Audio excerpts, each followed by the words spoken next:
Welcome to another episode of our house blowing away. Act 3. If you hear any shaking in the background, it's because there's 50-mile-an-hour winds zipping around. You might say it's a gale outside.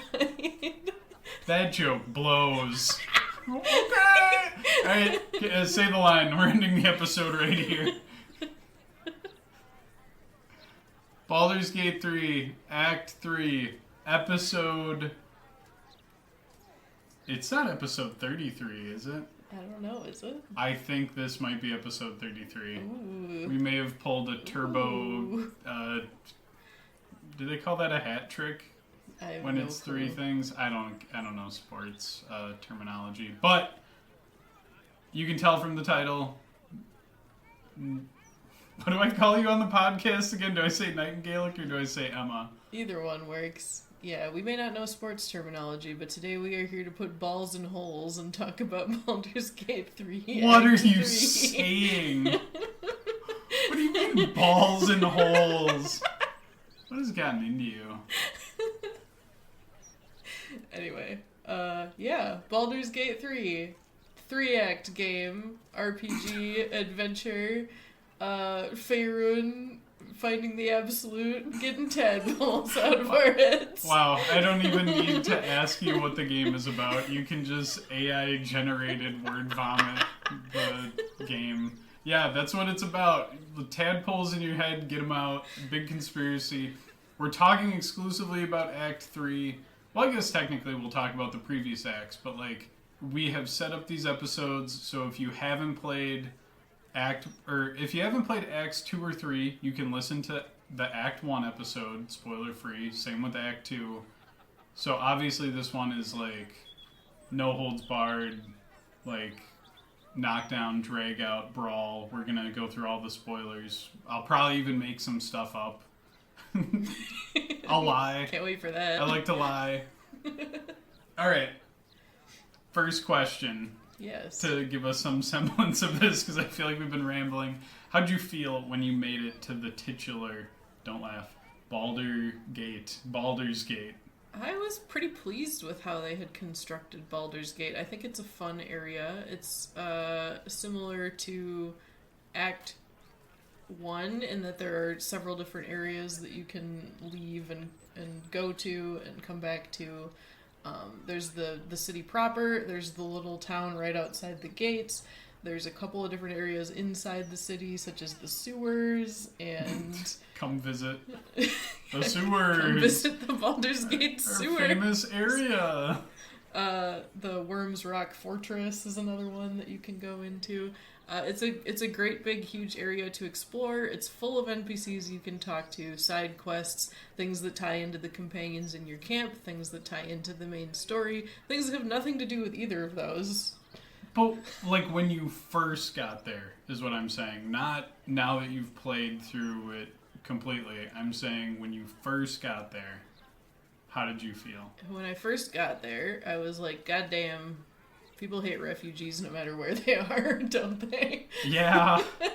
I don't know if you want to talk a bit about how the tieflings are treated when they come into the city. I mean, just anybody, because there's a lot of people that are getting displaced by the whole, absolute movement. The army marching around. Yeah, there's not a whole lot of, complexity to it. Just the people in Baldur's Gate are people are moving in. Refugees are here. I'm gonna put bombs and teddy bears about this. Yeah, they're scrambling, they're freaking out, they're promoting people to the position of lord because they came up with a decent-ish idea for how to keep the city safe. They're kind of ignoring all of the other stuff happening under the surface because there's an army marching on the gate, and that's the big pressing problem. And also some people are randomly turning into illithids in the street occasionally. On occasion, yes. But also putting bombs in children's toys. I didn't run into the teddy bear bombs on my first playthrough. Oh, I did. I was like, I think we might be overreacting just a tad to refugees. Yeah. Just a little bit. I don't know who puts a a bomb and a child's toy. Yeah, It's the like, problem is I'm the good definitely guy. not the army that's marching on us. It's the refugees that are fleeing in front of it. Fuck those guys. Yeah. For me, when I first got to Baldur's Gate, I panicked a little bit because I thought, okay, the first act, you are running around in a grove, you're running around in the countryside, there's all these different, like, areas in a rural setting that you can go into, so you, like, go into caves, and you go into little secret areas, and basements and shit, and in Act 2, you go through the Shadow Curse lands, which again is another wide open area. You have Moonrise Towers. You have the different ruined buildings you can go to. So I thought, uh-oh, Act 3, I can't explore. It's a city. Come on, what are the odds I'm going to be able to go do anything fun? I was horrifically wrong in, like, I don't know. You're like an English communications major. What's the word for, like, being super wrong? The most opposite of correct you could be. Catastrophically incorrect. Yeah, I was catastrophically non-factual about my my opinion there. Because there's so much to do. Like you said, the sewers. There's sewers to visit. There's a lot. There's a lot. You go to... Okay, again, spoiler alert. I'm just going to say it. You technically go to Avernus, right? Yes. Yeah, that's for where like the house for a little vacation, yeah. Yeah. But yeah, you go everywhere. You go fucking everywhere in this act. Yeah, they really try to cram a whole bunch of story endings that you were hooked into in the previous two acts into this one, and I would say that my initial response to just entering Baldur's Gate, the city, was panic, because they really start to hammer home that this is something that is timely. Like, you start having earthquakes around the city, everybody's freaking out about an army coming to the gate pretty soon, and I kind of let that get to me on my first playthrough, where I was just kind of rushing through everything, being like, if I don't get this absolute thing figured out, then everybody's gonna die. I need to do it, like, this weekend. It's going to happen. And you really don't need to. Like, please take your time exploring the city. There's so much you can find. Take your time. Yeah. Yes, people will turn into weird squid monsters in the street. I Take your time. realize that the game is not telling you to stop and sniff the flowers along the way, but you definitely should, because they've put so much into the third act that I wouldn't want you to miss anything, dear listener. Yeah, there's a shitload to do. Also, I will say, I was questioning whether you actually get to Baldur's Gate, because throughout most of the game, everyone's like, oh, I'm also heading to Baldur's Gate. I'm heading to Baldur's Gate. And I just thought, like, for most of the game, we ain't getting there. Like, we'll die outside the gates or something. We're never going to get there. But it turns out you get to walk around. You get to go to the sewer. You get to go to the circus. There's just a lot happening in the sewer. That's why we keep bringing it up. Oh, I'm just bringing it up because it's funny. Because you're like, there are areas that you can leave and show up to. Well, you know what such I as mean. the sewer. Like, You can go there and leave. it's a multi-tiered city. There's a lot going on in it. Give me a break. Yeah, like any major metropolis, there's the sewer, and then the evil temple built underneath the sewer. I don't know how they got that one past, like, the inspectors. Like, As the same inspectors as in Act 2 with the temple underneath Wraithwind. Well, that was, like, intentional. Like, people knew that was there. I feel like if they found the Temple of Baal... Nobody laugh. The Temple of Baal under Baldur's Gate, that they would, like, crack down on that shit. I would hope. Yeah, and from a construction standpoint, like, structurally speaking, the city doesn't make a whole lot of sense. There's the bridge itself that leads to the city proper, where there's so many people with houses like crammed on top of it. And I realize that there's historical precedent for that. Like that's what London Bridge used to look like, where there were buildings on each side and of then it. it fell down. But the amount of weight that's been crammed onto that thing, and the structural deficiency of having been dug out with temples over the centuries. They're load-bearing temples. Plus, you've got a giant elder brain that's causing earthquakes the whole time. Yeah, every other fucking day. Why hasn't this place collapsed into the sea? I just don't get it. Yeah. I don't know. I think the load-bearing temples are good. There's probably some weird magical architecture at work. But, yeah, Baldur's Gate is... I think you're right. I think it's ready to, like, fall apart. But, I mean, it got hit with everything that it got hit with in this game, and it stayed standing, so... Yeah, and in Baldur's Gate 1 and 2. I don't know anything about those games. I'm a fake fan. I'm what the neckbeards on Twitter would call a tourist. So, yeah. Anyway, do you want to dig into the various quest lines and we can ooh and ah about them? Yeah, let's start with the main one that is presented to you as soon as you enter Act 3, which is the revelation that the person in the artifact who has been protecting you this whole time is in fact a mind flayer.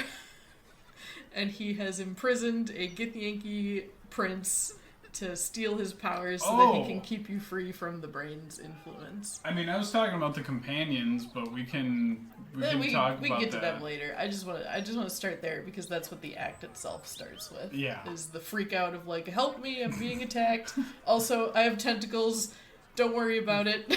Yeah. You're gonna die if you don't help me. I'm a soulless psychic squid man, but I'm protecting you, trust.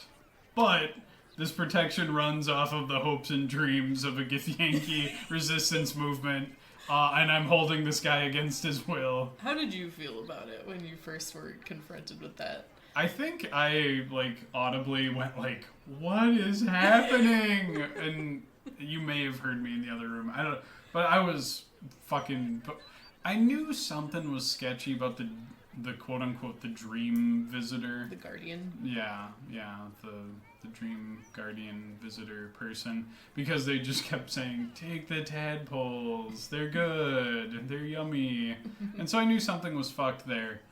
But, yeah, when the big reveal happened, I was like, okay, yeah, I kind of figured you'd be something weird. But then... I have a person who's a battery that protects you, and you just killed their bodyguards. That's pretty bad. It's especially jarring coming out of Act 2 because you just got done with a whole quest line about a different human battery that's powering somebody else's immortality. So to be confronted with that being the reason that you haven't turned into an Illithid yourself or any of your party members is... It's just so, I don't know. I felt kind of betrayed by it. I really wanted to kill him right away. I in fact went and looked up a guide to be like, what happens if I kill this guy It's here game over, right now? It definitely shortens the main quest a bit. I didn't wind up doing it. I'll be honest, the first quest, quote unquote quest that popped into my head isn't even with the regular companions. But it's Dame Aelin following up, looping back around to that whole "Someone Find Me the Night" song. Oh, with fucking Loricon or whatever. The Sorcerer Sundries, Loroakin. Yeah, Loroakin. Roland, yeah. Well, in my playthrough, Roland wasn't there, but... Sure. Yeah, going to Sorcerer's Sundries and finding the most punchable elf ever. I thought you didn't even bring Dame Aelin with you for that fight. She just invites herself. Huh. Okay. I did all the work, and then she, flies in through a window. And fucking... She's more fun to have if she actually comes. I'm trying to remember. I think she was with me. I just remember the cutscene where she definitely, takes his dead body and thrashes it some more. Yeah. So... I also remember the little robot guy. What was his name? Little automaton thing. He did the ultimate counter move of getting stuck in combat and just not taking his move. And I was like, all right, I guess I can't beat this because I love it when that happens. it sucks so hard. Yeah. So, I don't know. It was such a weird quest because I thought we were just going shopping.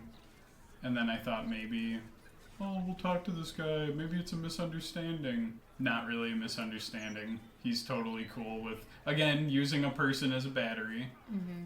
So. Yeah, I was a little bit, like, I didn't do a whole lot of exploration of the tower once I had gotten rid of Leroykin, and I kind of wish I had, because there's some crazy stuff in there from what I've heard. Crazy stuff how? There's like a vault in there with a bunch of items and stuff, but you have to get through a series of magical traps in order to access it, and I just said fuck it and left. Oh, I did go through there. I think they were like riddles or something. I just kept wandering through until I got where I needed to get to. I will not do puzzles. I refuse to do puzzles. And this part has some puzzles. This act has some puzzles. I don't care.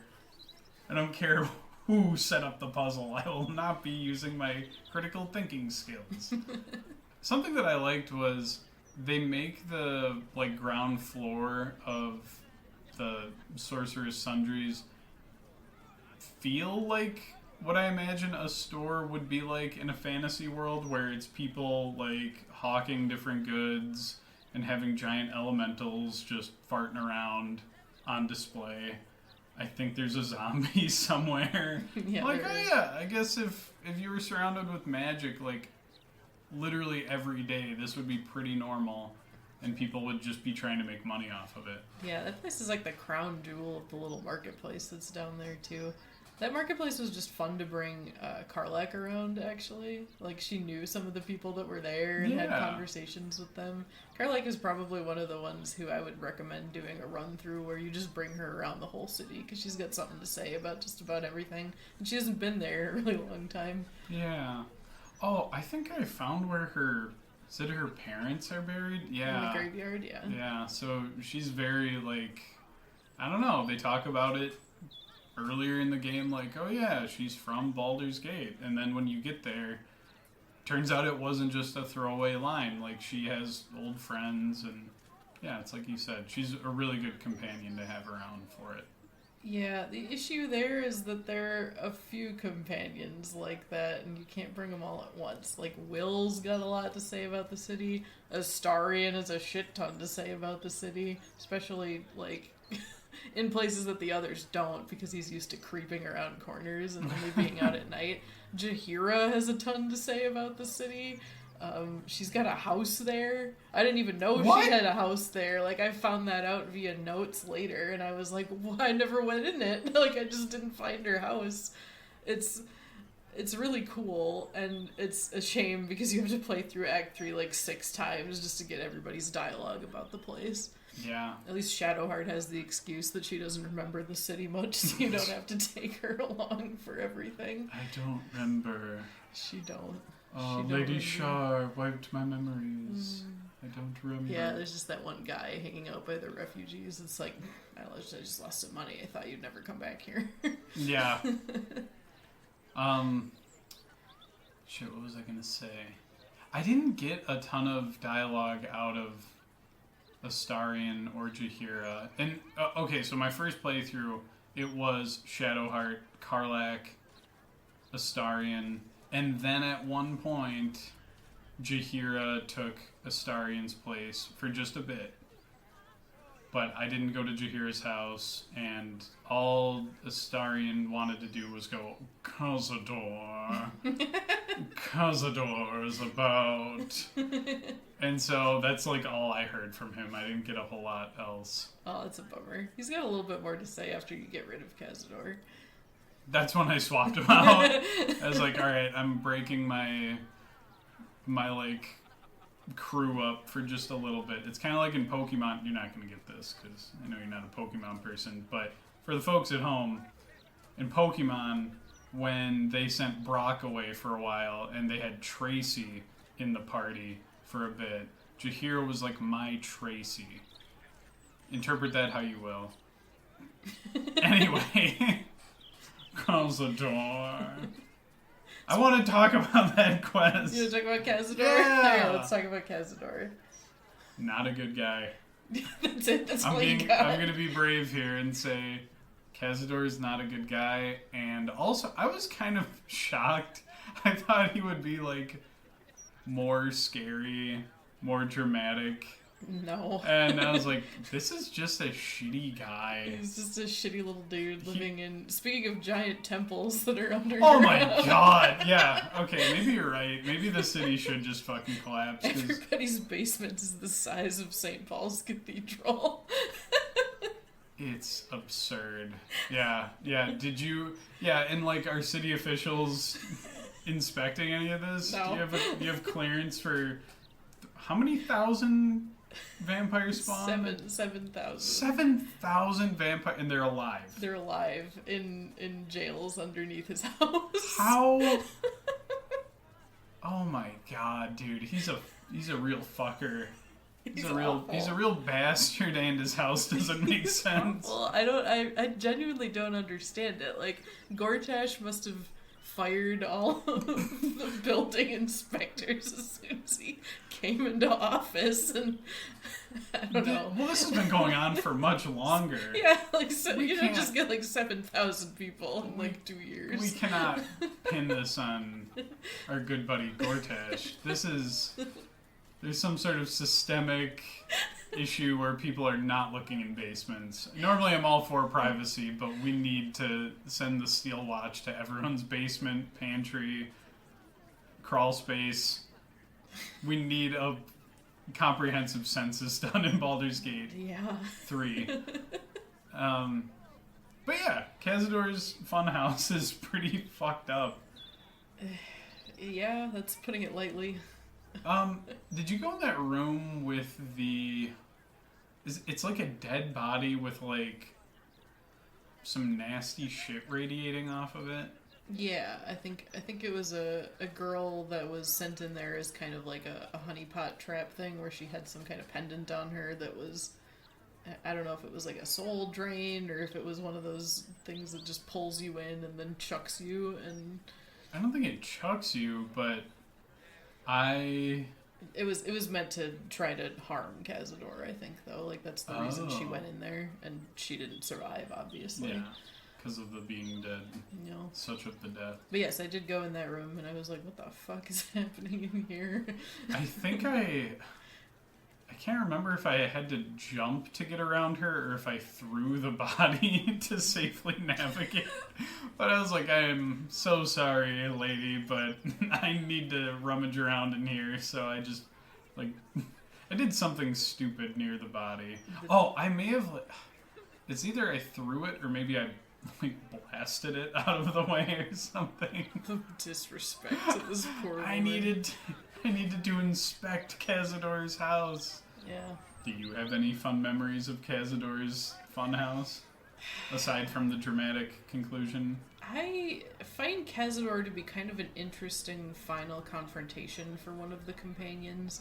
I mean, Astarian's building him up ever since you meet him in Act 1 to a certain degree. He tells you about how he's got a vampire lord and how Cazador was awful and abusive and had him essentially providing food for him this entire time and didn't do any work of his own. He had, what was it, like seven minions that he was sending out, including Astarian. Something like that. And so it's kind of a great catharsis for Astarian if you give him the opportunity to kill his former master. They also give you the opportunity for Astarian to complete the ritual that Cazador was planning and do the 7,000 soul sacrifice so he can become an ascended vampire and walk in the sun and do all kinds of crazy magical shit. I obviously was like, no, that's just going to continue the cycle of violence. We will not be doing that one today.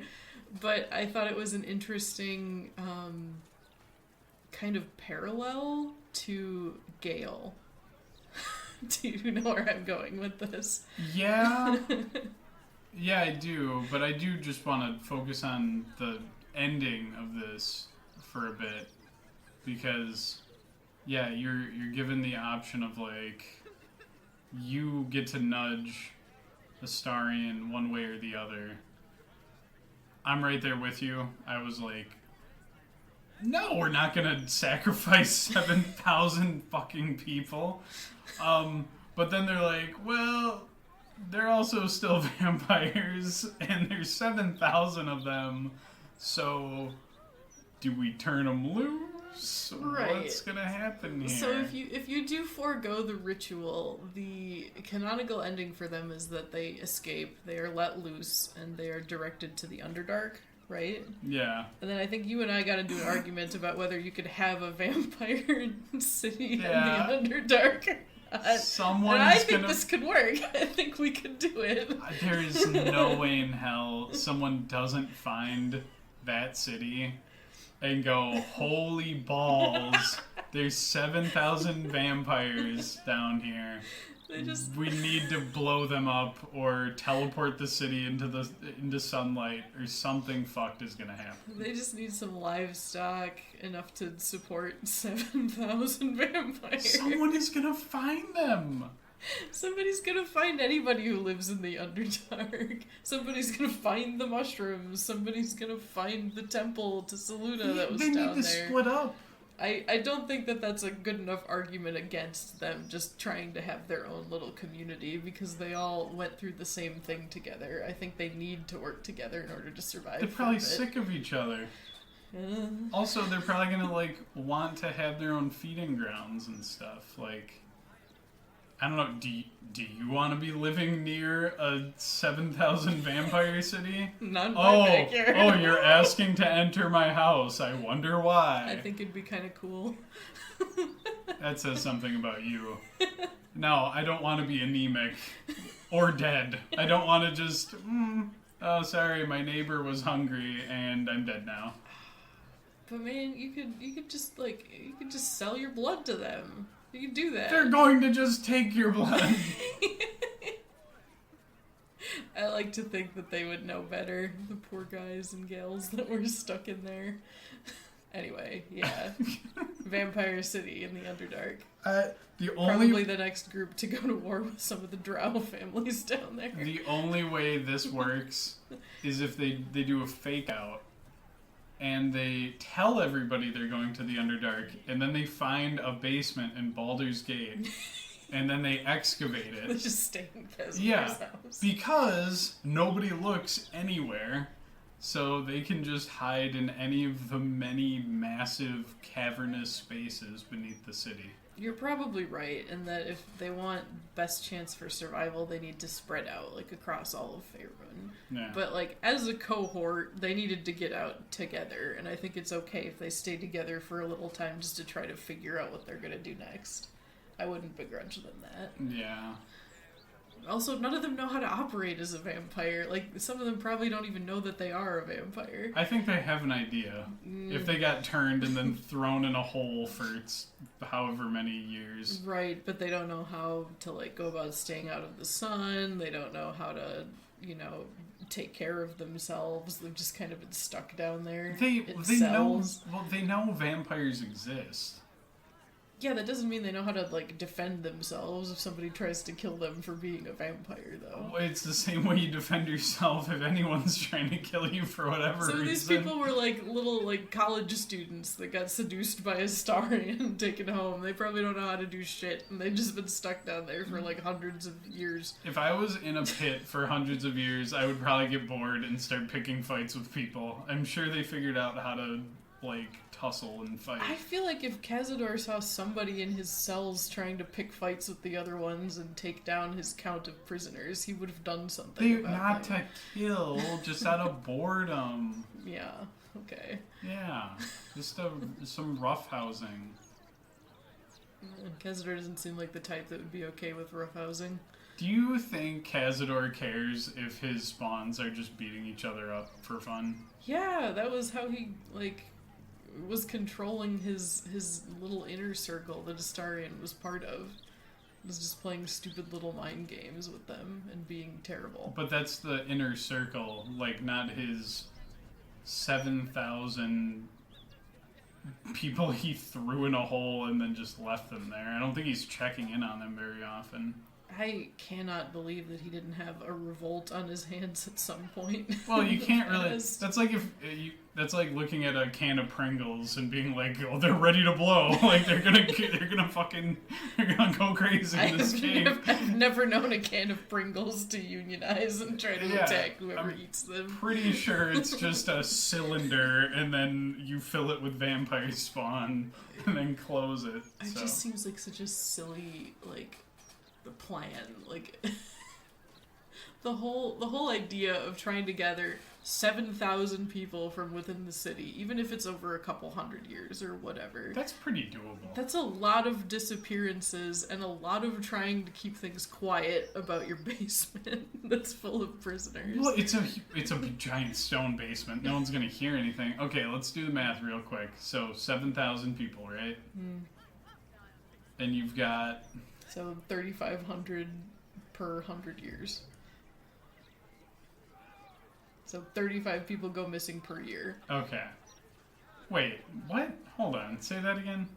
Okay, so you have 7,000 people. 200 years, 7,000 people. Oh, okay. 200 3,500 per 100 years, 35 people per year go missing. That's... Oh, that's so doable. Yeah, but that's crazy. But it depends on who they are too, because a lot of them are elves, and I assume they would not be they would be missed. Like they've got people in the city that would miss them and would keep looking for them beyond when you would stop looking for a human or somebody with a smaller lifespan. But you'd also go for people who are traveling through the city, people who are adventurers. You might fake a few deaths. Also, that's great that people are looking for them. Good luck. They're in a basement in Baldur's Gate, so it's impossible. They'll never find them. Any basement in Baldur's Gate will take you straight to Blackreach and Skyrim. Dude, 35 people a year, and you're talking about a turbo super vampire and then a few of his homies. They could probably disappear 35 people in a month. I feel like that would definitely raise some eyebrows. I mean, I don't know what the population of Baldur's Gate 3 is.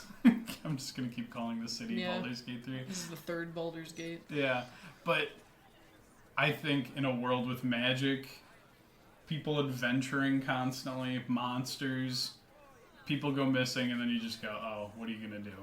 That sucks. I feel like we've spent way too much energy on trying to figure out the logistics of Cazador's We've spent the appropriate amount. Okay, I'll just say it was very cathartic watching Astarion go, ah! Yeah, speaking of people stabbing people to death, just really getting in there. Yeah. Dame Aeland style. Yeah, Dame Aeland. It's a new verb. Anyway, about Gale and Mistra. Yeah. You actually had the fun little ending the where... correct ending for Gale. Where he took the crown of Karsus and became the new god of magic or something. Yeah. I told Gale to have a spine, don't get bullied, and if you want to try to ascend to godhood, just go for it. And my god, he did it.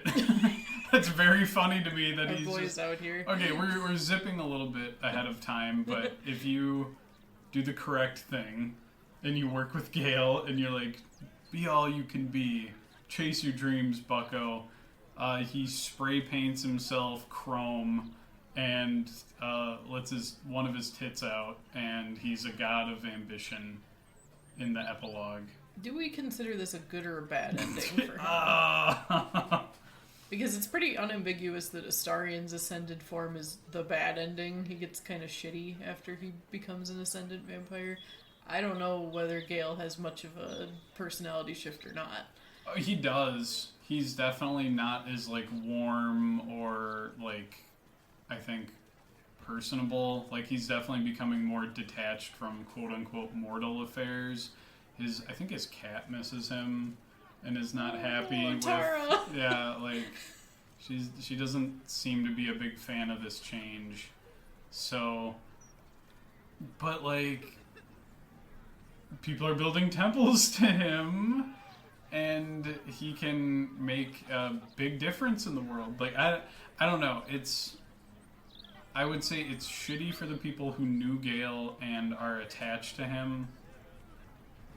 But, come on, he ascended to godhood in like a few months, and who knows what he'll do with that power. Will he become incredibly toxic and shitty as the god of ambition, or will he make a difference in Faerun and use his powers for good?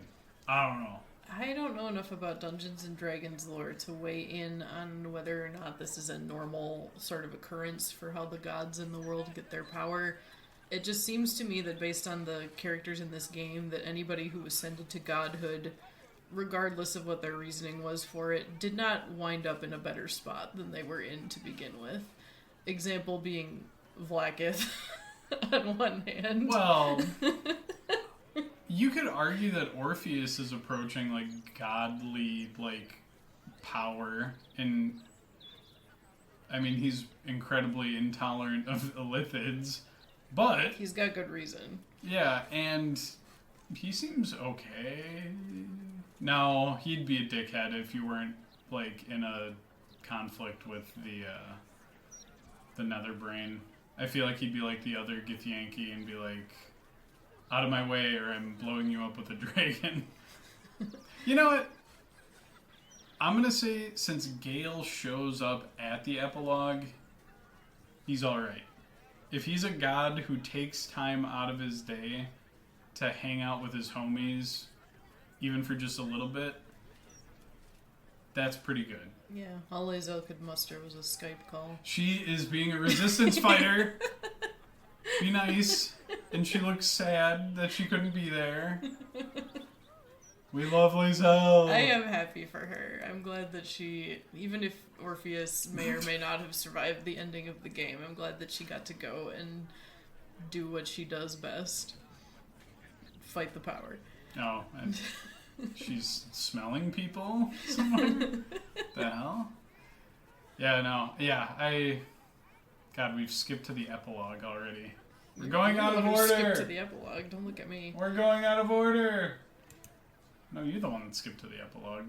Yeah, you brought up Gale's ending. Oh, that's fair. Yeah, what? You're gaslighting me. I mean, technically Ascended Astarion is also part of the epilogue, so... Yeah, but he's also part of just the, hey, you did the thing. Alright, I was just drawing a comparison. Sue me. I will. I'll see you in court. What about Alright. Karlach? What about... Well, I guess she doesn't really have a... Outside of fighting with Gortash, she doesn't have, like, a big, like, quest thing going on in Act 3. Just the, like, more ambient encounters. Would you... Oh, go ahead. Regarding Karlach, I'm a little bit disappointed with her story, actually, and how it culminates in Act 3.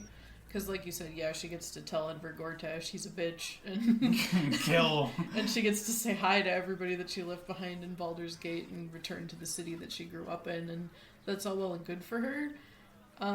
But the story that's kind of interwoven through Acts 1 and 2 about her heart, her mechanical the engine. Yeah, the infernal engine, that's what it's called. You're kind of led to believe that maybe you can like find a way to fix it over Acts 1 and 2, and then you get to the end of Act 3 and it's like, nope, sorry, either she dies or she goes back to Avernus, or we maybe turn her into an Illithid. Maybe. And it's so stupid, because... Okay, again, we're kind of skipping around here, but at the, like, end of the game, she's like, oh, I'm burning up here, soldier. And I'm like, no, Karlach, no, please, just go to Avernus, I'll go with you. And I was expecting, like, this heartfelt, like, no, I can't go back. And she goes, well, I really didn't want to, but I guess I could. And I'm like, we could have just went to Avernus this whole time, and you would have just kind of been a little uncomfortable with That's a late addition, because initially it was her basically arguing and saying, I don't want to go back to fighting against the infernal armies, I don't want to have to deal with the devils anymore. You can convince her to go, but she's really not happy about it. Yeah. And then people were so pissed off that those were the only options for her ending that Larian came in and tacked on the, like, well, I guess we'll do a little, yeah, I guess I could do it if it's with you, and then you hop through the portal and go back in. Dude, I know that... But it really kind of disrupts that whole trajectory of her trying to stay herself and stay away from this imprisonment that she had to endure for so long. Yeah. It's a really weird tone shift at the end of her story, for sure. Yeah, because throughout the whole game, it's like life or death. Yeah. Like, either I live up here or I'm just gonna die. I can't go back to Avernus. I'm glad they made the change, but yeah, it's very clearly like a last-minute addition. Because you could probably live in it. And you go to Avernus, and then you come back with her in the epilogue, so she can, like, flip-flop. She can show up in Faerun, but... You know, something that I've noticed about a lot of the fan works that have sprung up since Baldur's Gate 3 dropped is people utilizing the Crown of Karsus more. Because it's supposed to be this big, huge, earth-alteringly magical item that you can do just about anything with, including control an Elder Brain. Put it in Karlach's chest. And I've seen people using it to make jewelry that Astarion can wear so he can walk around in the sunlight. Fix Karlach's heart. Yeah, Gale. Fix the magic bomb in Gale's chest. Like, this thing is supposed to be able to do anything, and it doesn't seem like the devs of the game much considered it, other than Mystra maybe wanting to get it out of the way, and that's it. Yeah. And you possibly using it to control the Elder Brain and become the Absolute yourself. I think it's a missed opportunity that the fans have seized upon because they all want to give their faves their happy endings and find some way to make everything work. And I would never begrudge them that, but it really does kind of tear a hole in the ending of the actual canon as like, wow, why didn't they do this? So, Gale, you're telling me you're a god now. Can you fix Karlach's heart for us, please? Yeah, I don't know. That would have been nice. But we got a badass cutscene out of it. Have you seen the cutscene? I have seen the cutscene. Yeah, the cutscene is insane. I was freaking out. I was taking screenshots when she lit the... Is it a cigar? Yeah. She just has a fucking cigar, lights it with her thumb. Holy fuck, this is the coolest shit ever. Yeah, and if you turn Karlach into an Illithid, you're a psychopath, so... She's not even Karlach anymore. She admits as much at the end of the game. Like, she's losing her memories a little bit. She's, not who she used to be, although she is still grateful that she didn't have to go back to Avernus, but you get the sense that it's a bittersweet sort of thing. Yeah, the Karlach you knew is dead. Squid Lady. Yeah, Squidlack has Karlach's memories, but is not her. And I also think that Withers said that they don't have souls either. Like, Illithids, which is fucked. That's very bleak and sad. Yeah, I'm not really sure how souls work in this universe. Yeah, don't think about it too hard. The soul department and the basement inspection department are very adjacent. Mm-hmm. But, yeah, I don't think I could bring myself to squid Karlach. Could you bring yourself to squid yourself instead of Orpheus? No. Sorry, Orpheus. You sat in a ball for who knows how long. I feel so now bad you are for going him. to turn into an I feel Illithid. so terrible for him because he's like the beacon of hope for his people and freedom from Vlaakith and her lichdom, I guess is what you would call it. And he's also like a beacon of hope for defeating the Illithid Empire too. Because he's the one who knows how to keep you from turning into an Illithid if you get infected. And it's just like, well, fuck, we're going to turn him into an Illithid. No, sorry, buddy. Well, he could have just... No, he would have been instantly discredited if he showed up as an Illithid. And that ability is just kind of lost with him, isn't it? Like, I don't think anybody else has that power. It doesn't get transferred to anybody after he dies. Yeah, well... So I felt really bad about it, but yeah, I did tell him to turn into a squid. Yeah, I felt bad too, but yeah, you will turn into a squid Lazel, now. with Lazel and, was it Kithrak Voss. They were both really pissed at me. What are you doing? He's the last hope of our people. Okay, well, we flipped a coin, and the last hope of your people lost. If we're getting into what I wish they could expand upon, that would be it. Like, my first big ask for a DLC, I know Larian said they're not doing any, but my first big ask would be fighting Vlagith. I would love to see a DLC specifically about the Githyanki resistance and trying to take down her empire. You skipped ahead in the questions. That's just like number one on my. We'll get back to that. My list You of put DLC a pin in that. We need to talk about wish list. We need to talk about Shadowhearts. Yeah, let's talk about Shadowheart. We gotta go through all the well, not all of them. I will not talk about Minsk. I think Will's ending is pretty. He gets a pretty good ending either way. He either gets to keep being the Blade of Frontiers, or he gets to be a. Well, we gotta talk about like the quest first, not just the ending. Okay. Yeah. Going into the save your dad or don't. Yeah. Well, what the fuck? I'm going down into this again, showing how extensive Act 3 is. God, I hate Mizora. You're gonna go into an underwater compound. Hold on. Before that, there's the idea that Will is trying to get out of his contract with the devil Mizora. Yeah. And she basically tells him, hey, I know where your dad is and how you can get him out. His dad having been kidnapped by the Absolute and being held somewhere unknown at the time. Yeah. Mizora's like, but I'm not going to tell you unless you sign a new contract with me. And you can decide whether or not to sign the contract. Like, you can tell him you shouldn't do it, you should do it. Right. If you do it, Mizora tells you where his dad is immediately. If you don't, she's like, well, guess your dad's gonna die, but she's lying. She is lying, because I did not sign that fucking contract. Yeah. I just want to note a very funny glitch that was occurring in my game when I first played this, which was when I told Will he should not sign a new contract with Mizora. Everybody approved of said decision, except for Karlak, which made no goddamn sense. Yeah, I had a terrible experience in Avernus, but you would love it there, Will. I can't even logic myself into why she would think that, and they patched it later, so I was like, oh yeah, obviously they didn't mean for it, but at the time I was really pissed. I was like, what the hell, Karlak? Why are you being judgmental now? Yeah. But yeah, Will's dad is in fact being held in a watery prison underneath the ocean bay, right?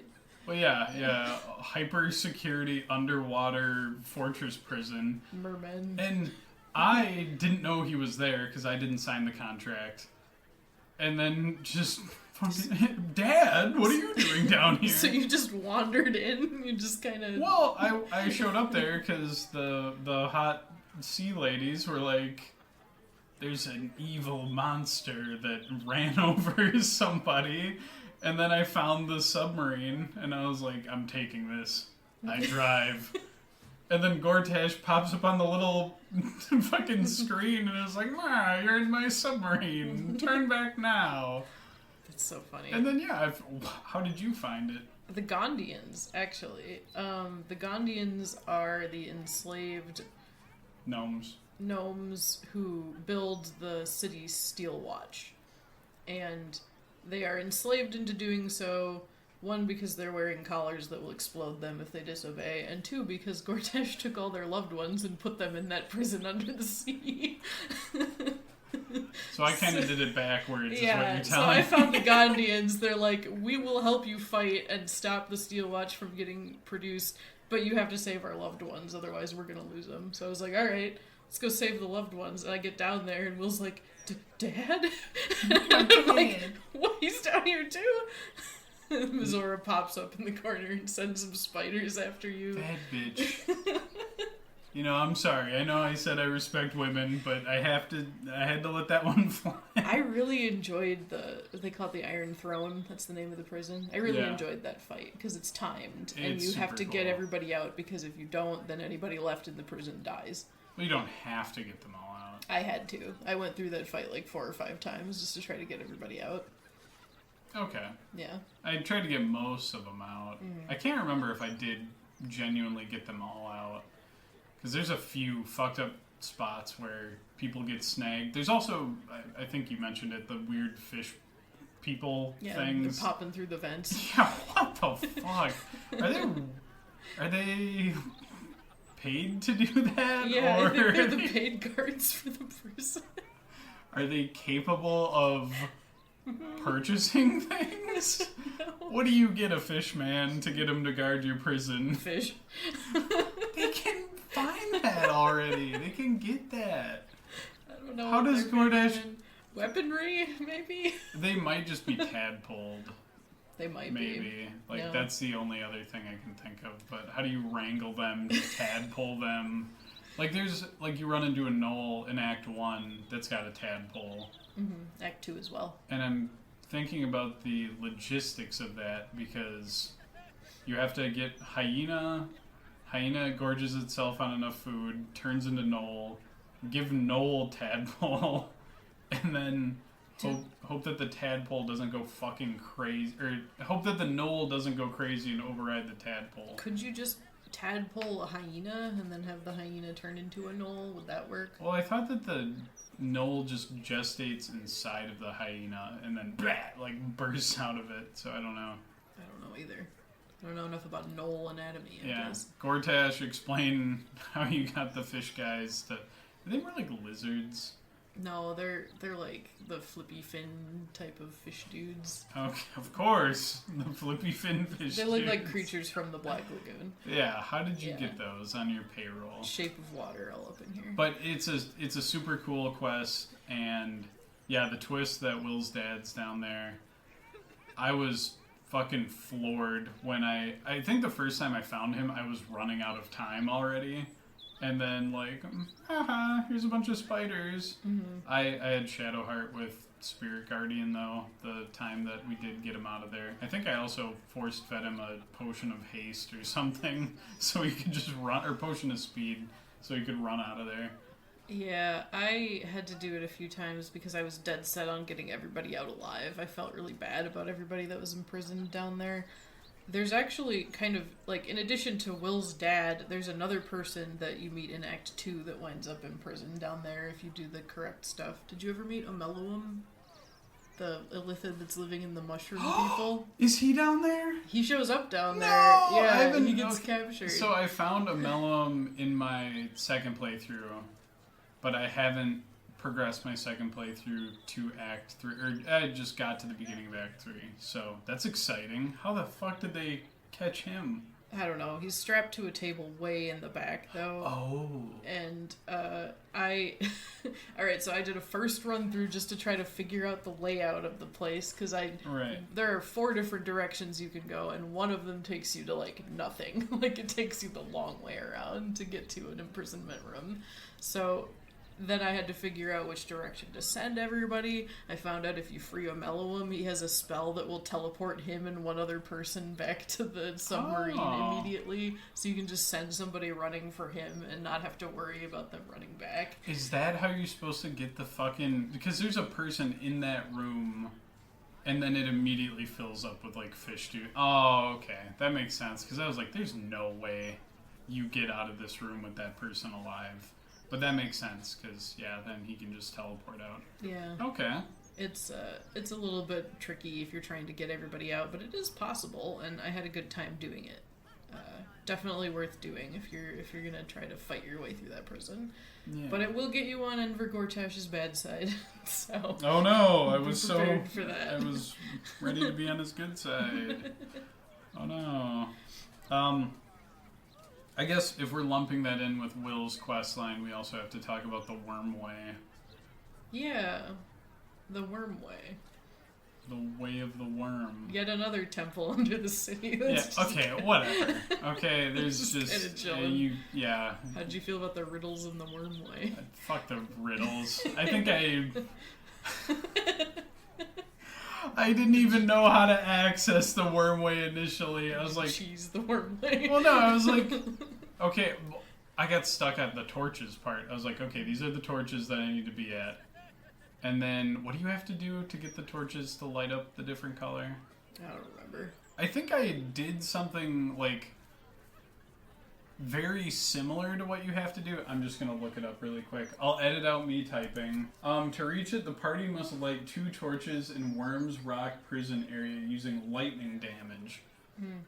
And I think I tried to use Witch's Bolt or something, and it just didn't take. Or I did something that didn't work. But anyway, then we had the different riddles. I did not know this was a riddle. Or a puzzle. What's the puzzle with this one? The Chamber of Justice? Yeah. You have to figure out, based on the paintings in the room, what the sentence should be for the person that's being sentenced. And I think they're a thief or something like that. But in order to see the entirety of their crimes, you have to have like a see dark vision spell to see one of the paintings that's covered in darkness. And then you tell the judge what you think should happen. And it'll consider it passed if you give them the correct punishment. Yeah, what if I just kill the shade things? I guess you could do that. Is that what you did? That is 100% what I did. Nice. And then we have the Chamber of Insight, which again... That one has flying books in it that you have to catch and then read in order to figure out which of the 3 people at the end of the puzzle are guilty or something like that. Yeah. I don't know if I couldn't catch one of the books, so I just guessed. Huh. I like the flying books, though. They're very cute. I can't remember how I got past this one. I know what the next one is. Chamber of Strategy. Oh, the chess one. It's Gale's time to shine. I did not have Gale with me, so again, I failed this one and got jumped by 8 million skeleton men. You basically takes over. Yeah, allow me. There's a very easy way to cheese it, though, because if you just destroy the opposing person's king... What? It considers it a win. I mean, that is a dub. Yeah, I'll try that out next time I play chess. I'll just have a hammer with me. Just smash the other king. I win. Yeah, checkmate. Yeah, it appears that you no longer have a king. You just Eldritch Blast the king a few times. Oh my god. That one pretty easily. Yeah, dude, the hamster in my brain was fucking running overtime, and I made a move. Wrong. Skeleton Wars starting in 3, 2, 1. So I think I just... Was there another one? Was there a 4th puzzle? Is there the Chamber of Courage? I think that one's just a straightforward fight. Like, you have to fight some stuff. Oh, it's the elementals. Yeah. You fight a bunch of elementals in there, yeah. Yeah. Yeah, that one's a... That's easy. Well, I turned most of the other puzzles in this game into fights. It's like the library in the Temple of Shar. Yeah. You just fight some guys. Yeah, fight some dudes. You know how it is. And then at the end of it, you're rewarded with what you think is going to be a wonderful, helpful Dwagon. ally in your fight against the Absolute, and in fact you find out it's the Emperor's ex-boyfriend. Yeah, the Emperor's ex-boyfriend. And a dragon. No, and he's like, oh yeah, and the Emperor was Baldur. Of Baldur's Gate? Yeah. Yeah, it's like... What? There's a lot going on here. Yeah, the soft twist, oh yeah, the dream visitor is the Emperor. That's okay. The Emperor is Baldur. The founder of the city. Yeah, he's the founder of the city. Dragon boyfriend. Set up a bunch of stupid little riddles that I ignored. You know, in hindsight, it's very funny that he had to watch me completely botch his stupid riddles. And then, yeah, a dragon that's supposed to help you instead does a nice little boss battle with you because Baldurin is actually the person who killed him, too. Well, yeah. Ansar was going to kill him. Right, but he didn't, and Baldur killed him instead. Yeah, well, that's a case of, like, hey, defending yourself. Yeah, what are you going to do if your dragon buddy is pissed at you and wants to kill you? Do we ever find out how he's still, like, conscious down there? Like, is he Is he just kind of tied to his corpse? Like his soul is stuck there? More soul magic that I don't understand. Yeah, I think if you're enough of a hater, I think you can... you can haunt something. I don't know how I got this, but I kind of got the impression that the Emperor had somehow trapped him, like, in his own decaying body or something, and stuck him down there. I don't know, but there, I mean, there is that legend of like, oh, we can call on Answer to help us when the city is in need. Yeah. But like, why would he do that if the guy who founded the city is a squid man and also killed him? Well, I don't think he was anticipating that the person to come ask for his help would be the guy that killed him. But it's not like he died and then was like, I will help whoever happens upon my dead body. I think the Emperor is the one who set up this stupid little obstacle course for people to go talk to his dead BF. Okay, that would make sense that he'd somehow put him to sleep down there. But like, why would he expect? But like, why would he not warn you of that then? Why would he not say, "Hey, don't go do the worm way. That's my ex down there." Don't do it. We don't need the. I thought he does warn you against it. Does he? I don't remember. I thought he's like, it's just a fairy tale. He could have just said, "Don't do it. It's my ex." He didn't have to say it's a fairy tale. Yeah, don't do it. That would make it more interesting, too, if you go do it anyway, because it's kind of like saying, I don't care what you think, like when you take the artifact to the Githyanki Crush. Yeah. Well, I mean, I do that for a good chunk of my playthrough, is I just ignore the Emperor or do whatever, because I'm not eating the fucking tadpoles. I'm not turning into an Illithid. Get bent. We should free Orpheus. Yeah, that's a fun little reveal. That was insane. I think that was the biggest twist to me, was just, oh yeah, I'm just casually, I am Baldur. Yep, you caught me. Yep, I founded the city. No big deal. This dragon was my homie. Yeah, it is what it is. So, I mean, it's, like, nominally, it's Will's quest because his dad tells him about it, but, like, it's basically exploring the Emperor's background. Yeah, that and that little run through the elf song, right? His little, oh, yeah, for the Emperor. Emperor. Yeah. For the Emperor, yeah. I thought you were talking about for Will. Yeah. Yes, and bonus, if you go through the little elf song tavern hideaway, the Emperor tries to fuck you. I immediately shut him down. So, boo! Yeah, no, sorry, bro. I'm not cheating on Karlach with you. And in my next playthrough, definitely not cheating on him. Or cheating on Lae'zel with him. Because I feel like she would go absolutely feral. Like, he is, in fact, one of the only romantic options that does not count as cheating if you sleep with him outside of the relationship that you're in. I looked it up. Bro, it doesn't count as cheating if I'm in my mind palace. No, I mean, like, your partner doesn't react to it. That's insane. That's so fucked up.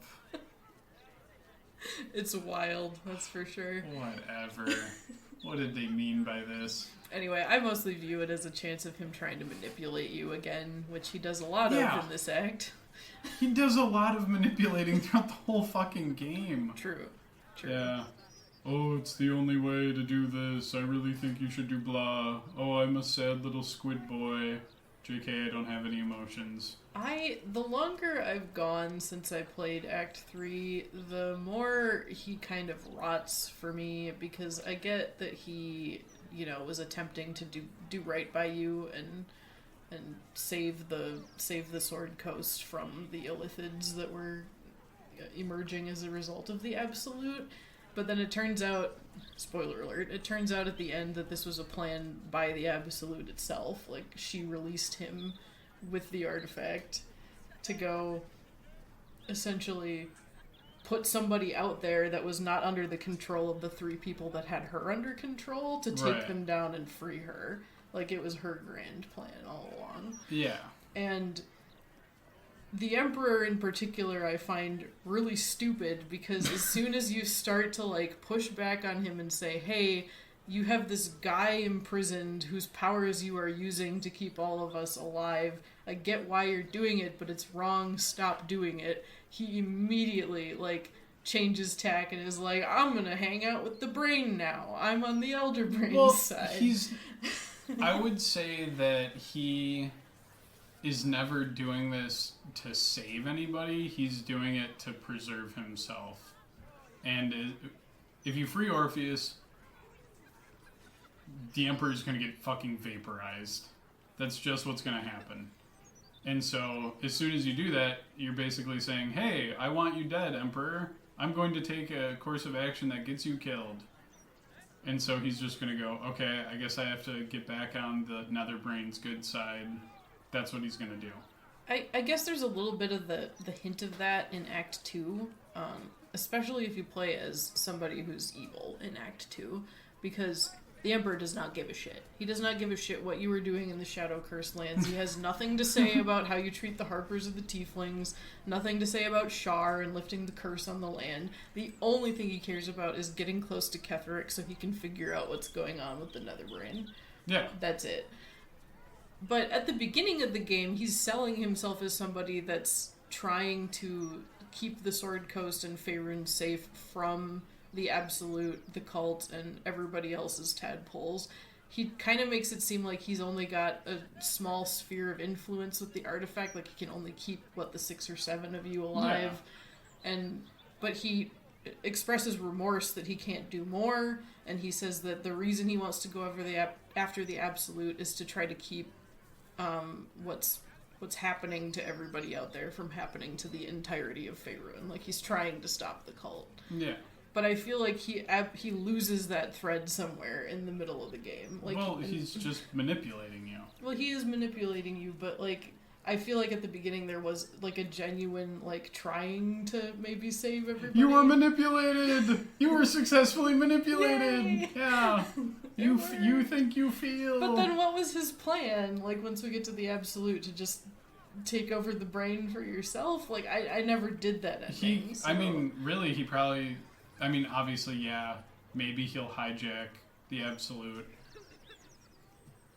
Or he just is fine with you killing it. Like, okay, cool, I don't have that threat looming over me. I can go be my own guy again. Okay. Yeah, like, I think he is just always in it for himself. And it just so happens that aligns with the player for a bit. He manipulates you a little bit.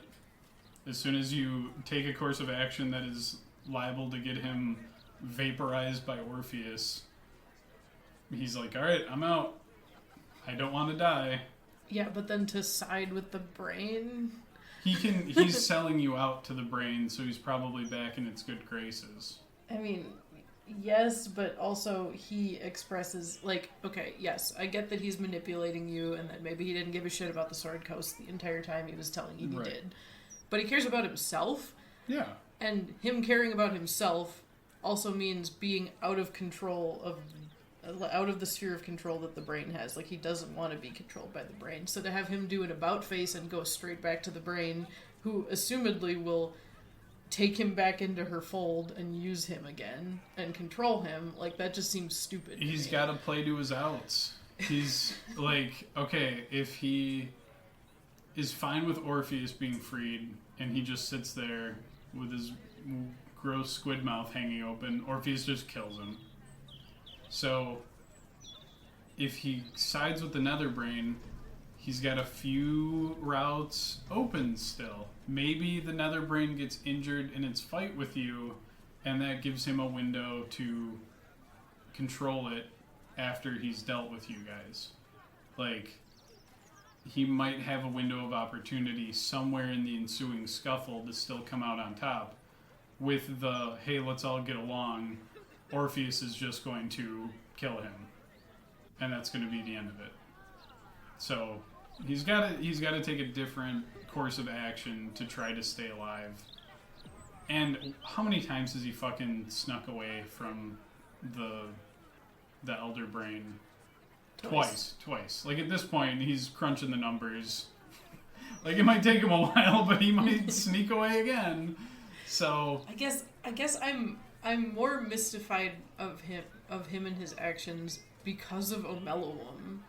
Because I don't know how much talking you've had with Omelluum.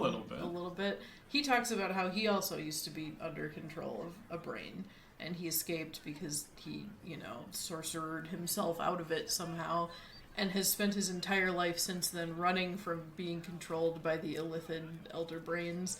And he has a ring of mind shielding that he gives to you in an attempt to be like, hey, you can try to save yourself using this and keep yourself free from the tadpole's influence. He gives you his only form of protection for himself. And he's not acting like he's being self-serving the whole time. Like, he's trying to be helpful to you. Yeah. So, to see Omelluum and the Emperor next to each other and see the Emperor doing what I feel are, like, acts of kind of self-sabotage in a way to try to go back to the brain when he could just run. He could do what Omelluum's doing. Dude, he's not gonna get away. But he did. He already did twice. He got away, like, when the brain was just kind of chilling. The brain's got bigger shit to worry about right now. But, like, the situation facing the Sword Coast is a little different. Like, this is an active, hostile takeover of a major city, and then it's just going to keep spreading. The Emperor isn't going to be able to just, ta-ta, and, like, run away. This seems like one of those, like, plane-wide threats where it needs to be addressed. Like, you either need to be on one side or the other. You can't just run away. Well, he could suck it up and do what Omelluum's doing and join the fight against the brain, too. He can! He's gonna get vaporized by Orpheus! What part of that don't you get? Omelluum doesn't get vaporized by Orpheus. Orpheus wasn't stuck in a ball by Omelluum. All he needs to do is disappear for a bit and then come back when the final fight happens. Like this just seems like a no-brainer to me if you're trying. The Emperor, he needs to be a crucial part of either defeating the brain or being on the winning side for this to work out. Just stay out of Orpheus's peripheral vision and he should be okay. He's going to get killed. Orpheus had to have the Emperor as his roommate for God knows how long. The Emperor got his honor guard killed. Orpheus is going to make it his mission to, at some point, maybe it's not immediately, but Orpheus is going to kill the Emperor. Yeah. The Emperor is fucked. Provided Orpheus can find the Emperor, yeah. And he will. He 100% will. We just talked about how strong Orpheus is. He's going to find the Emperor. I feel like Orpheus would have bigger shit to worry about after the brain is destroyed. Like, he would go back to trying to fight for his people. He wouldn't be hunting down one single illithid. He'd get him eventually. Maybe. I mean, you could say the same thing about Omelluum. Like, eventually his brain will get him too. Omelluum... stop trying to compare Omelluum I have and the two. Emperor. I have two illithids here who are doing vastly different things. Completely innocent. Completely innocent. Ate some brains. Yeah, well, people eat stuff all the time. Omelluum did not keep Orpheus in prison. Omelluum isn't a power player in this struggle. The Emperor, very much a power player, arguably played a hand in torturing Orpheus and just keeping him locked up there, killed his honor guard. He played a hand in it, but I don't think he's the one that imprisoned Orpheus. He's not. There. We don't need to think about it. He's not the one who originally did that. But he's the one that just constantly went, no, we need to keep him locked up. Thanks for killing his friends. We need to keep him locked up. Do not free him. Don't do it. Yeah. I don't think he can run fast enough. If Orpheus is out of there, he's literally like, what, the Comet Prince or whatever the fuck? He's gonna, like, just fucking... The Comet riding. Whoosh over, yeah. Ugh. I don't know. I feel like he could have disappeared for a couple hundred years and gotten away with it after Orpheus got busy with Blackett. I think he could have done it. I think he could have run. He could have just washed his hands of the affair, hidden the Underdark like somebody else, and come back out when Orpheus was busy in the astral plane later. Like, I don't think Orpheus would be giving much thought to this guy when he's got Blackett to deal with after the brain is gone. Okay, here's the problem, though. Here's the issue. If you if you kill the Emperor too early, as we've looked up, your protection goes away, right? Yeah. So, if the Emperor starts running away too early, your protection goes away. Because he's just not there anymore. Yeah, right? You gotta get Orpheus out. So he needs to be there close enough for you to let Orpheus out. And I don't think he can afford to stick around that long. As soon as you got the Orphic hammer, he could have just beat it. No, you can't, because you'd go and then you turn into squid people. Logistically speaking, he can't be a good guy to you and stay alive. You kill... The beginning of Act 3 is you killing off the rest of Orpheus's honor guard, meaning that there's nothing left inside the astral prison that he needs to, like, fight Orpheus over. Fight for over Orpheus. So, literally all of Act 3 from that point on, there is no threat to Orpheus other than the outside threats of the Netherbrain and anybody who's trying to take the artifact, like Shadowheart's people might be. Okay. So, that entire act, as soon as you get the Orphic hammer and go for Orpheus to try to free him, he could have just beat it and then never been seen again, and he would have gotten away with it. So you don't need the Emperor to do anything weird with Orpheus to keep you alive. Once his honor guard is dead. Once his honor guard is dead. Yeah. Which I don't think there are any more left in there after that first fight in Act 3. I guess. Here's a question I have. And I realize this might have to be a two-parter episode, because we're an hour and 20 minutes in. We haven't even talked about poor Shadowheart. She's in the van with the windows rolled up right now. So I guess this is just a companion roundup episode. But, so the artifact, has it just throughout its entire existence had the honor guard bouncing off of it repeatedly? They've been imprisoned in that same little pocket. They've been mounting attacks against the little shield that the Emperor had put around Orpheus. But the Emperor hasn't always been in the artifact. No, I assume that the protection of Orpheus was started by the Elder Brain, who somehow had the artifact at the beginning. Well, no, the protection would have been started by Vlaakith. Is she the one that put him in there? I think so, yeah. I don't think she was. She's the one that... Yeah, she overthrew him and plunked him in the thing. No, I think it was Voss. To Google! I think it was Voss, because in the third book about Orpheus that you find when you're, like, adventuring and finding stories about him, it's said that Kithrak Voss is the one who confronted Orpheus and struck him down. So I think Voss, who is actually a fan of Orpheus, put him in there just to try to keep him safe. Upon discovering that Vlaakith I had betrayed his mother, sacrificing her to create a pact with Tiamat, Orpheus led Gith's honor guard in a revolt and named himself the rightful king. Blah, blah, blah. Overcome and defeated in battle against Kithrak Voss, and was thought death. Unknown to all but Vlaakith and Voss, however, Orpheus was instead imprisoned in the astral prism, so that Vlaakith may exploit the powers he inherited. So it was a collab. Okay. But it wasn't the Elder Brain that put a... How did the Elder Brain wind up with him then? Or the artifact? I think Gortash and the Dark Urge somehow got the artifact, but then Double also somehow Shadowheart got it. I think it's ambiguous how they got it.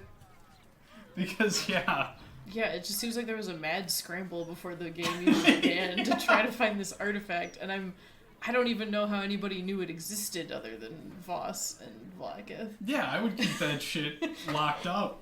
So, it's so wild. It's a little unusual.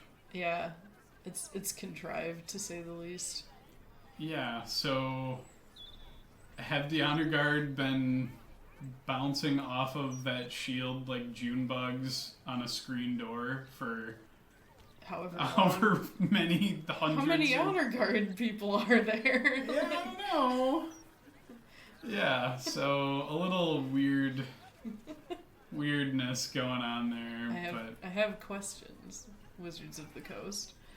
Yeah, oh, fuck, they are behind this, those bastards. Don't send the Pinkertons after me, please. Okay, we need to get Shadowheart's thing in here. Talking about Shadowheart. Poor Shadowheart. Shadowheart had a rough Act 2, no matter how you put it. Well, yeah, I guess. Act 2 can be such a fun little redemption arc for her, though. I mean, yes, it's a redemption arc, but she's also losing her religion in the corner, same as Lae'zel, which is why people like to slap those two together, because they're so similar. Yeah. But yeah, she either rejects Shar and all of her teachings and gets taken under Seluna's wing, or she becomes Shar's chosen, essentially. Yeah, the worst version of herself.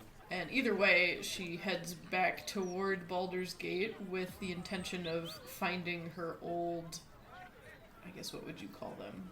Order? Yeah, like her chapter. Yeah, her old chapter, to try to figure out what happened with her family, and if you're going with she's Shar's chosen run, to kill them all off and become the new Mother Superior. Yeah. So yeah. And you... Upon entering It's a cult, order, dude. It's a fucking cult. It's of course weird. it's a cult. Yeah, but it's like there's cult, like... The cult of Baal that's under the sea. Yeah, there's like medieval fantasy cult stuff, and then there's like... This felt like Scientology. Like, you walk in, there's an office... They're like, let's take a little test with you real quick. Speak to our... whatever the fuck her title is, where she probes into your brain a little bit. I was taken aback, but it also made sense, since you're in a big-ass city. It's a more... I don't know what word I'm searching for here, but it feels less intensely spiritual and more like a process. It's clinical. Clinical, there you go. That's the word I'm looking for. Yeah, upon first encounter of the place, it's very eternal sunshine of the spotless mind. Like, Whatever. Do you have pain? We'll take your memories of that away for a small fee of everything you own. Yeah. So you find like some people that are kind of wandering around outside who don't even know their own names It's anymore. sad. But inside, you find everybody that stole Shadowheart away from her family and tried to take her and turn her into Shar's little baby. Yeah. All right. I'm gonna broach the topic. He's gonna broach the topic. I'm gonna broach the topic. Did you kill her parents? I killed her parents. Why did you kill her parents? I killed her because they told me to. Oh my god. They are pleading with... Okay, Are you a sheep or are you a shark? Explanation. Shadowheart's parents are being kept imprisoned inside the temple to Shar that is also under the city of Baldur's Yeah, Gate. okay. Just assume any location we talk about is under Baldur's Gate. And they are, I guess, kind of being kept as a little bit of a... I don't know.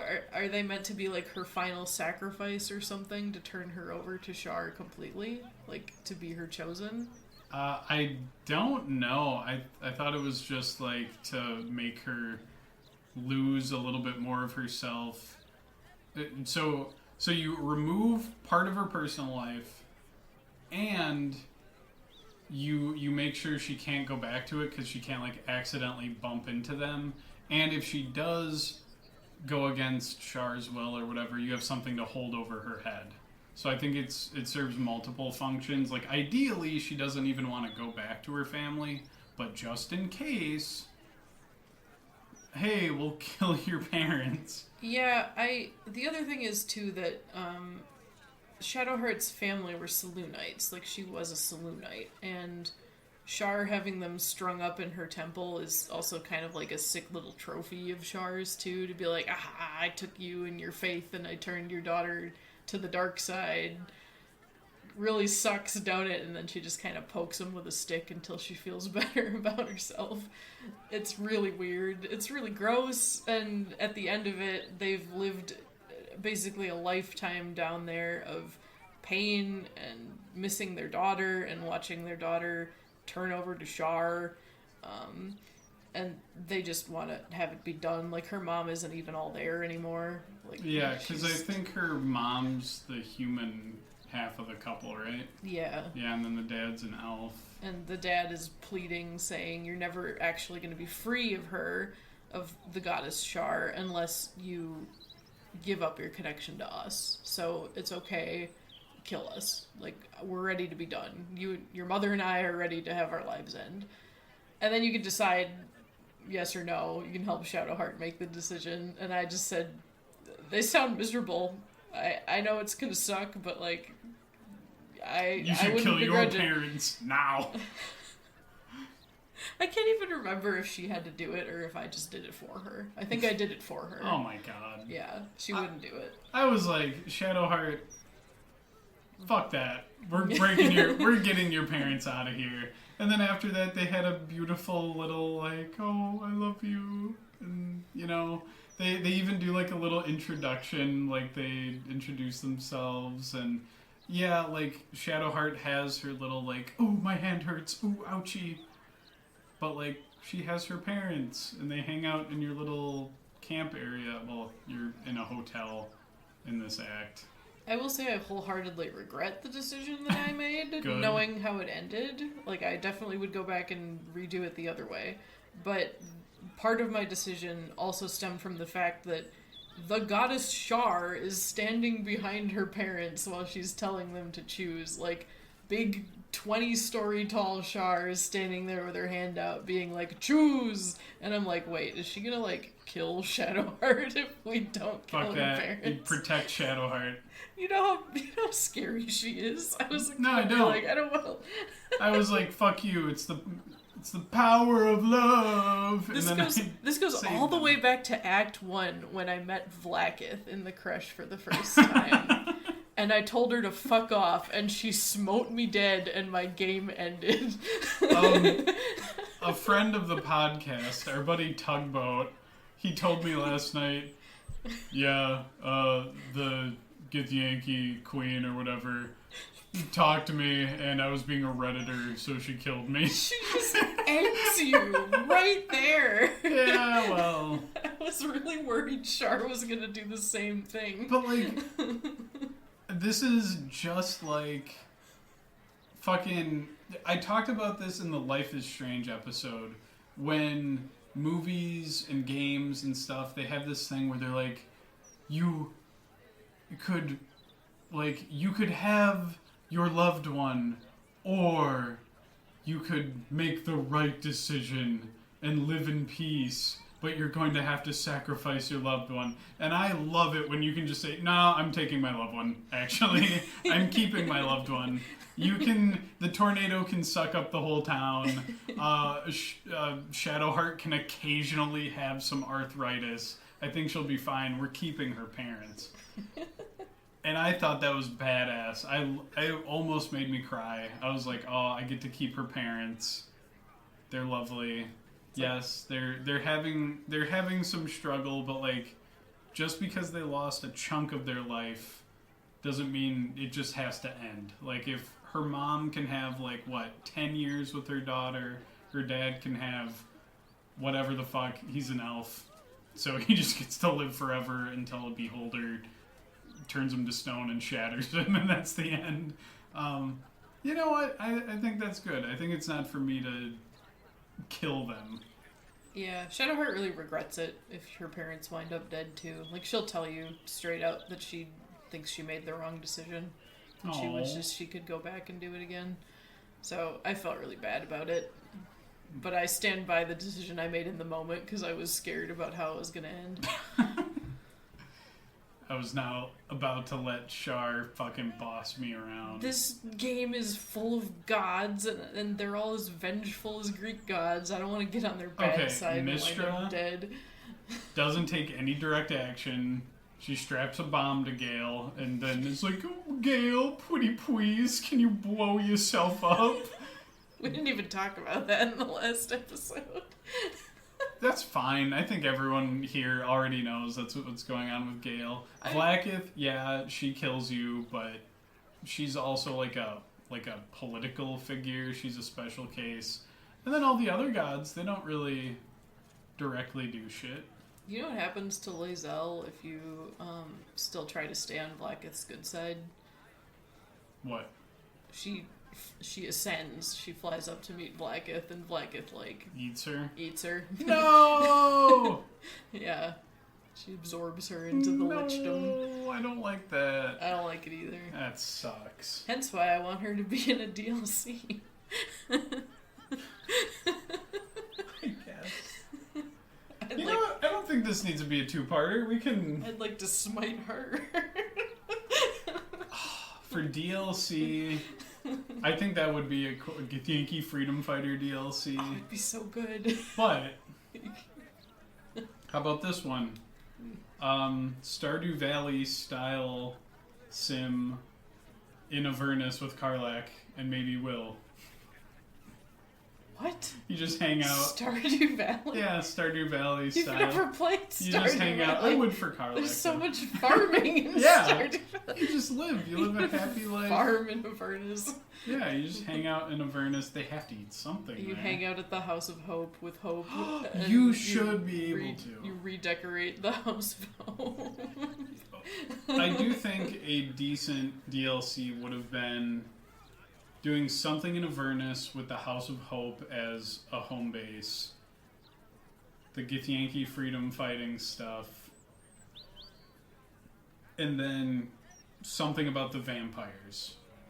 Because I think Will would naturally get involved in any heroics. So he can float around between those. And he goes to Avernus with Karlach in some endgame situations.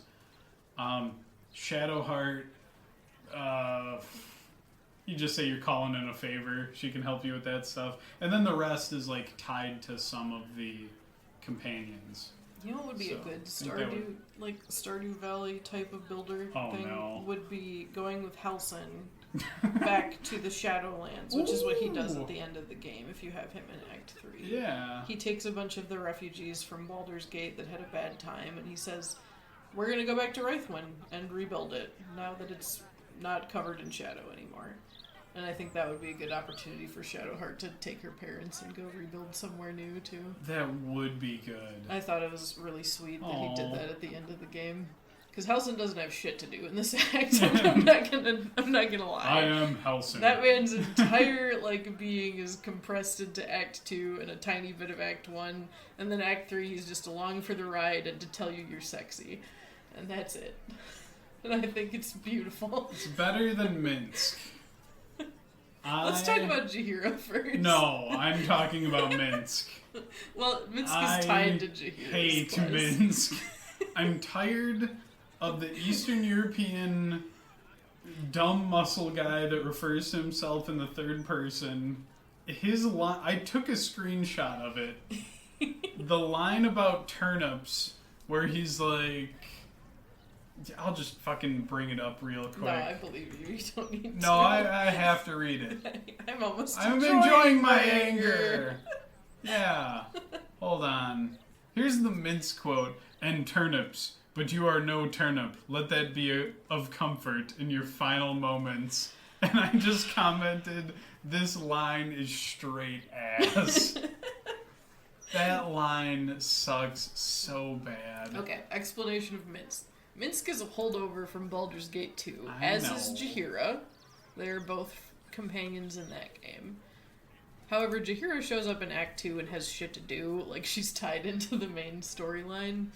Minsk just kind of is a reward for Jaheira's quest in Act 3, where she's like, hey, I miss him, I want to find him. And then you find out he's been infected with a tadpole and he's been following around a doppelganger that's disguised as Jaheira, and he thinks he's doing good, but in actuality he's helping out the Ballspawn cult that's under the city again. Yeah. Orin's people. And then you get him in your camp and you can use him as a companion, and he's just a big happy-go-lucky guy with a hamster on his shoulder, and that's about all there is to him. And James hates him. I despise him. I want to point out, okay, I had the funniest glitch of my life because of this quest. Okay, you've played Cyberpunk, so I have played Cyberpunk, so this is this is good. So Jaheira, as part of her questline to find Minsk, requires that you break into the vaults of the local bank in Baldur's Gate, and that's where you have your confrontation with the fake Jaheira and Minsk. Fake Jaheira was wearing clown makeup. And I was just like, is this a design choice? Like, is this honestly what they want us to, like, use as an indicator that she's not the actual Jaheira? Like, what's going on here? She has on the circus paint clown makeup. Well, did you have Jaheira go through the circus with you? No! She was not wearing clown makeup, but the other Jaheira was. Maybe Minsk insisted on going through the circus. And I was just like, this just seems like a really poor design choice. Like, why would they make this a thing? And then in the next patch notes, it had been patched out that she was... Sorry, guys. Jaheira broke into the clown makeup. Wearing clown makeup.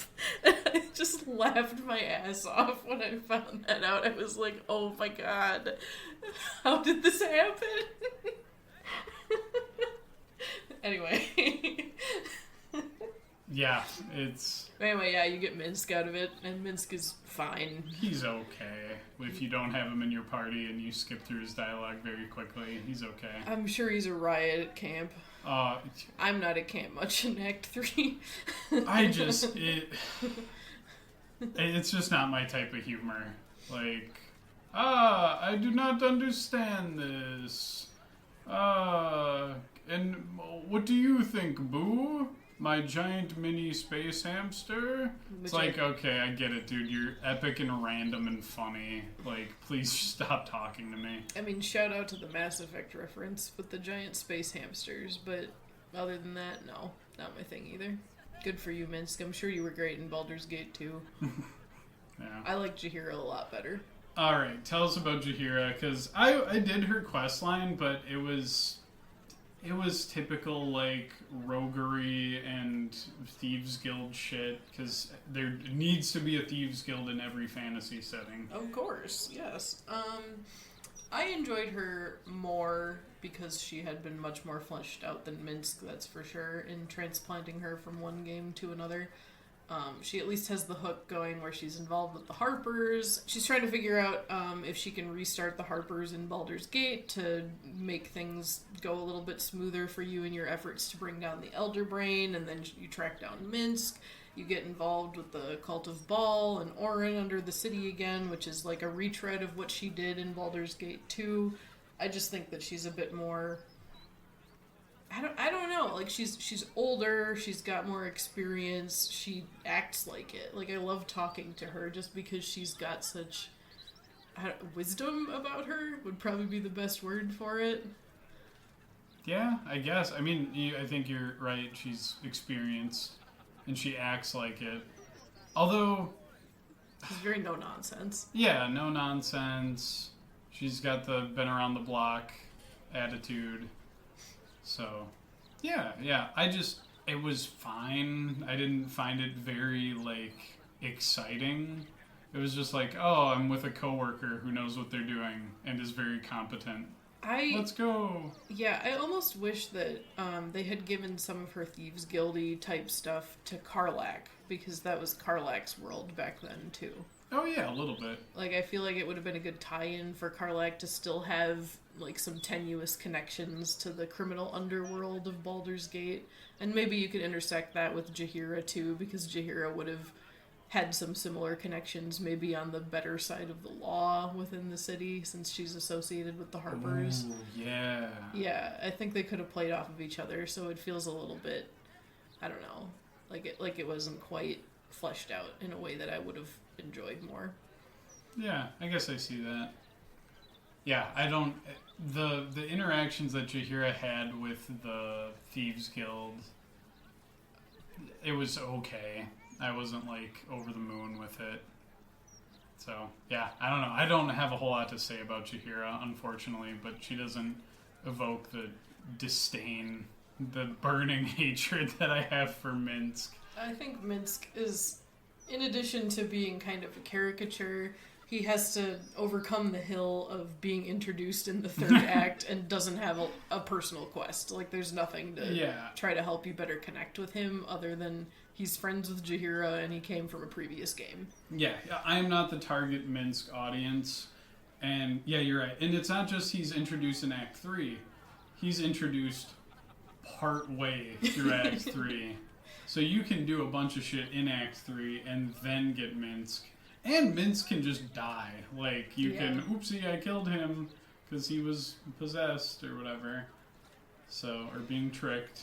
I think they could have better written him in. I think that they put the effort into trying to write in Jaheira and they just didn't for Minsk. That's my critique. Yeah. All right. I think we are gonna have to two-part this shit. That's the stuff about the companions for Act 3. Next time we'll talk about impressions of the game overall, some of the more villainous aspects of Act 3.